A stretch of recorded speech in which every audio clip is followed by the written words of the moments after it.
Ahoy my friends, Ryder here. Welcome back to another Final Fantasy VII Ever Crisis video. Today I'm not doing a guide. I literally just finished my guide for the S+ run of Mithril Mines Very Hard, so keep your eyes out posted for that. I believe that will drop tomorrow morning. However, as soon as doing that, I came over here and checked the notices and noticed that finally, after months and months and months of waiting, we got a Red 13 banner. I personally love Red 13. I've been leveling him up this whole time. Let's go over here. Let's go check out where he is. So if we go to growth, let's go to characters.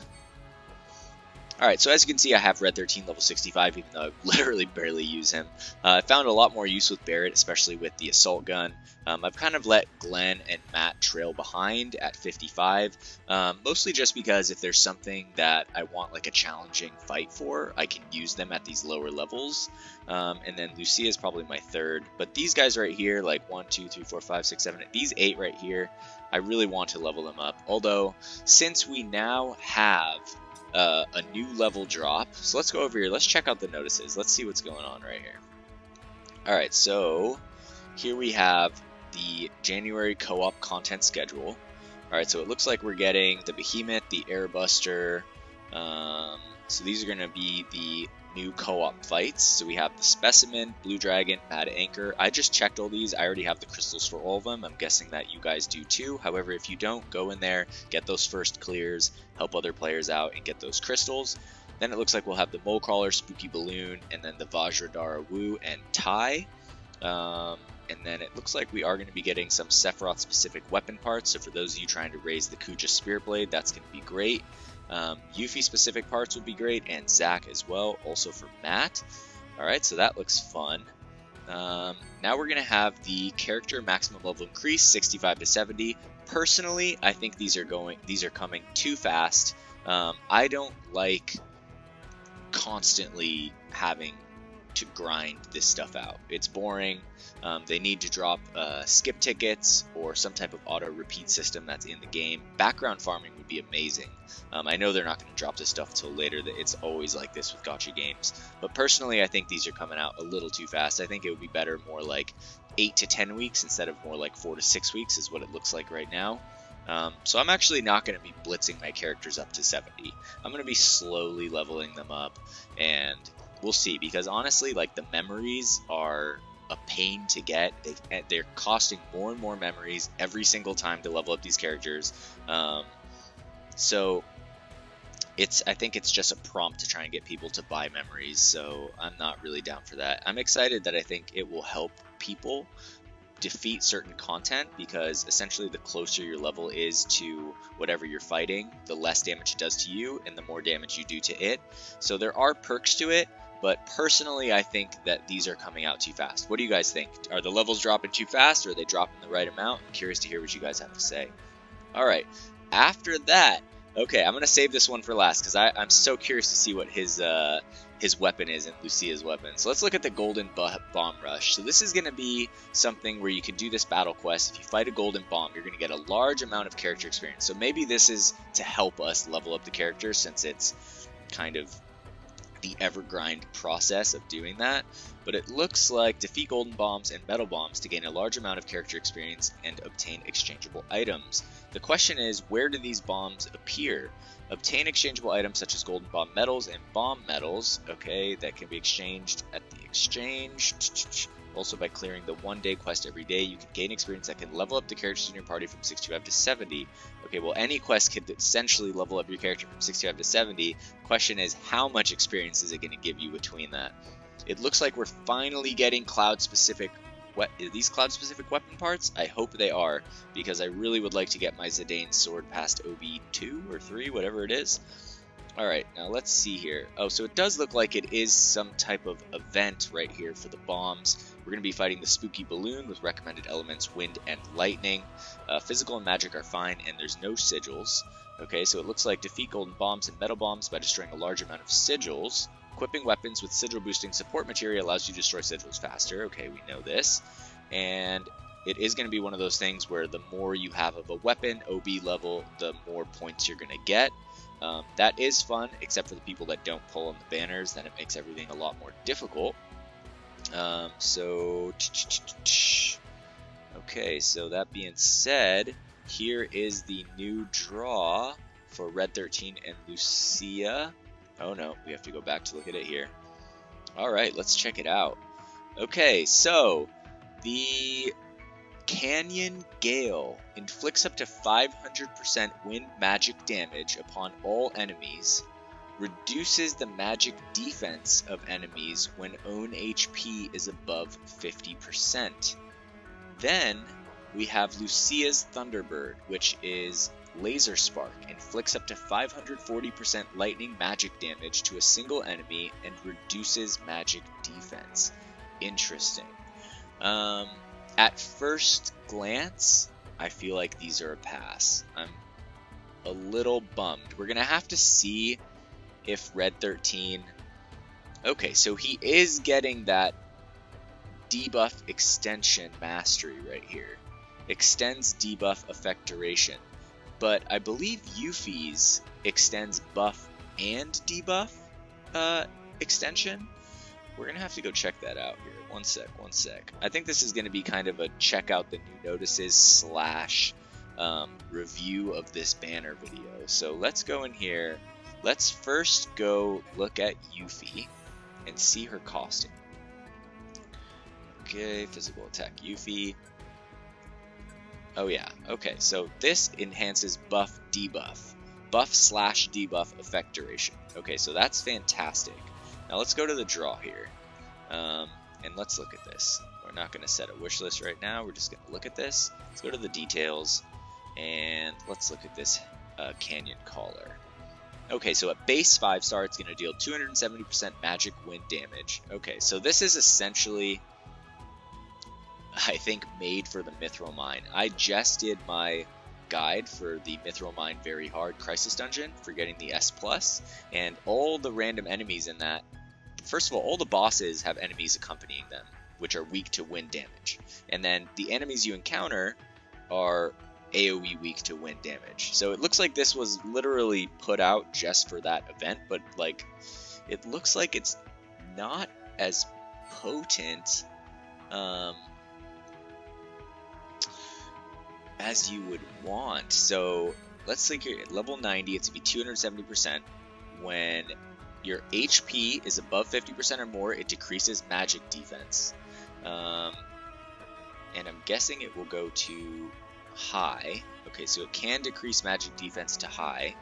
However, our other wind attackers in the game are going to be Aerith. So this would pair really well with Aerith, right? She won't have to use her... she won't have to use the Sun Umbrella to debuff magic defense and physical defense, right? Because this is going to reduce magic defense to high at OB6.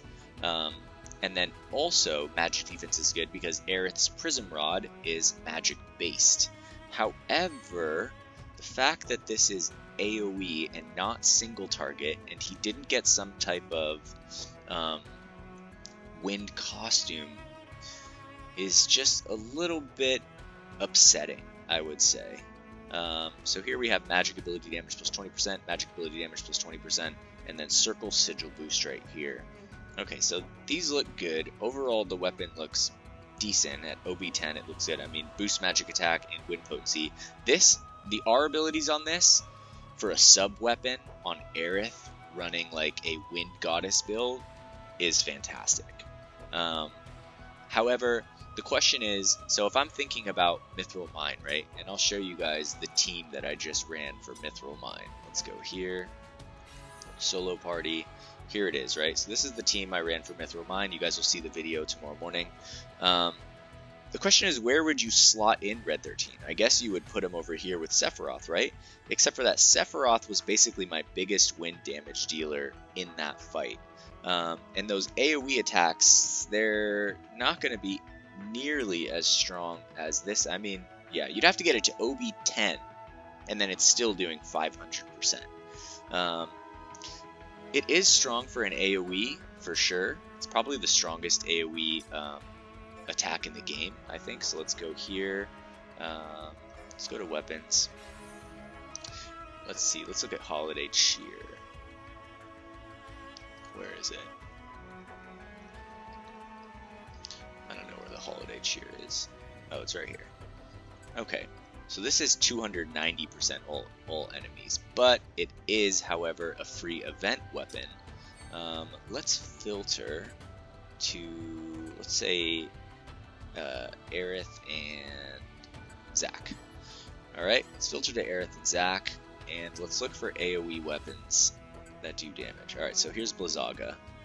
So if we go to this and we go to OB10, it's actually stronger. It's even stronger, so it's not the strongest AoE weapon in the game. It's actually weaker than weapons that were released at launch 4 months ago.